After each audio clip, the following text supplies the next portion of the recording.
Over the last few years, there's been a lot of talk about India going electric. In 2017, Transport Minister Nitin Gadkari announced a complete 100% shift to electric vehicles.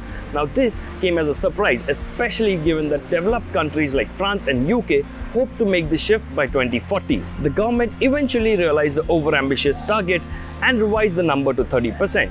Will India be able to achieve this target is a question only time will answer. But there's no denying that the electric future is more clear now than ever before. It has been raining electric vehicles so far this year, and fortunately a lot of them are well within reach. What we have with us today is the new Ampere Zeal.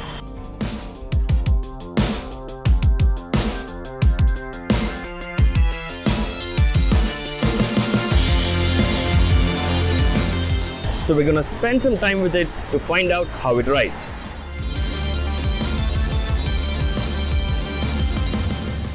The Zeal gets a muscular design with a large front end that houses a V-shaped headlight that is reminiscent of the old Honda Dio. The front apron extending along the sides and the neatly carved out mudguard add to the bulky appeal. The seat is long and comfortable for two on board, and the large grab rail makes it easy to grip. There's ample space on the footboard too. The Zeal also gets a small front glove box for storing knickknacks. Unlike some other scooters, this one doesn't intrude into the leg space. The tail lamp is large and is accompanied by wraparound turn indicators. Overall, Ampere has taken a very conservative approach to the Zeal's design, and it doesn't quite look fresh. The scooter doesn't rank very high in the quality department either. Body panels don't seem very sturdily built and may not endure the test of time. Switchgear could have been of better quality too. Although there is a full digital display for the instrument cluster, it only shows limited information like speed, battery capacity, and some telltale lights. The Ampere Zeal is powered by a 60-volt 30 ampere-hour battery pack that sends out power to a 1200-watt BLDC motor hub. Now this motor hub essentially has a coil in the center and magnets on the rotor outside. The battery sends out current to the coils, essentially making it an electromagnet and allowing change of poles.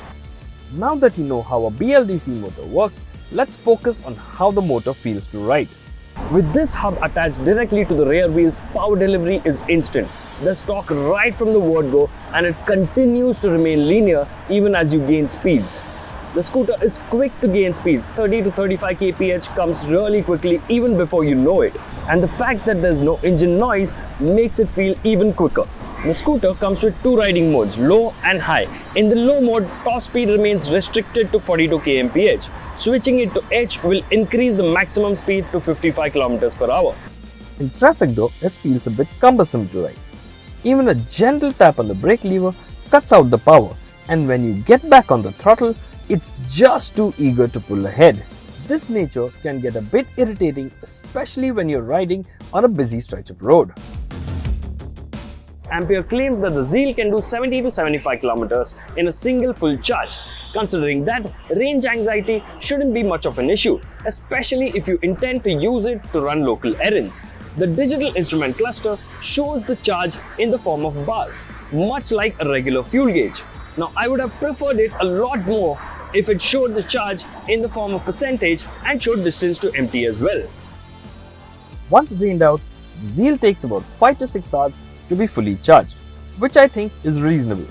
There are two ways to plug the charger in. You can either plug it in the slot below the seat or simply detach the battery to charge it in your office or at home.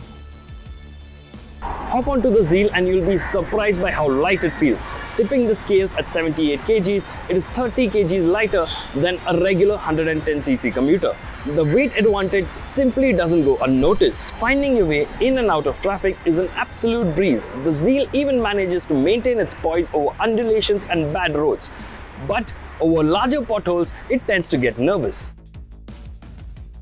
With drum brakes at both ends, braking performance of the Zeal is acceptable at best. There's bite from the lever, but it only comes when you pull harder. Speaking of which, the brake lever is not rounded off well and tends to cause a bit of discomfort.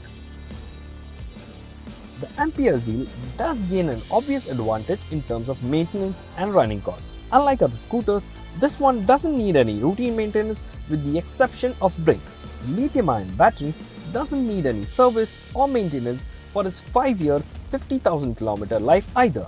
And to be fair, considering its urban usability, range anxiety is insubstantial too.